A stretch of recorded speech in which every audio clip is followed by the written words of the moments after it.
ಪನ್ನೀರ್ ಇಷ್ಟಪಡೋರು ಒಂದ್ಸಲ ಈ ಪರೋಟ ಟ್ರೈ ಮಾಡಿ, ಟೇಸ್ಟ್ ಮಾತ್ರ ಸಖತ್ತಾಗಿರುತ್ತೆ ಮತ್ತು ಮಕ್ಳಿಗಂತೂ ಸಿಕ್ಕಾಬಟ್ಟೆ ಇಷ್ಟ ಆಗುತ್ತೆ.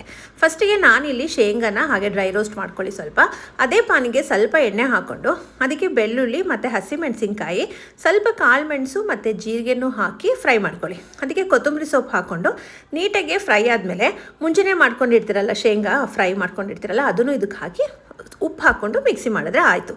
ಆಮೇಲೆ ಪನ್ನೀರ್ ತುರಿಗೆ ಮಿಕ್ಸಿ ಮಾಡ್ಕೊಂಡಿರೋದನ್ನು ಹಾಕ್ಕೊಂಡು ನೀಟಾಗಿ ಅದನ್ನು ಮಿಕ್ಸ್ ಮಾಡ್ಕೊಳ್ಳಿ. ಇದೇ ಫಿಲ್ಲಿಂಗು ನೀಟಾಗಿ ಮಿಕ್ಸ್ ಮಾಡ್ಕೊಳ್ಳಿ. ಆಮೇಲೆ ಚಪಾತಿನ ಈ ಥರ ಲಟ್ಟಿಸ್ಕೊಂಡು ನೀಟಾಗಿ ಪನ್ನೀರ್ನ ಮಿಕ್ಸ್ನ ಈ ಥರ ಸ್ಪ್ರೆಡ್ ಮಾಡಿಕೊಂಡು ರೋಲ್ ಮಾಡ್ಕೋಬೇಕು. ರೋಲ್ ಮಾಡ್ಕೋಬೇಕಾದ್ರೆ ಹರಿದೋಗ್ಬಾರ್ದು, ನೀಟಾಗೆ ನಿಧಾನಕ್ಕೆ ರೋಲ್ ಮಾಡ್ಕೊಳ್ಳಿ.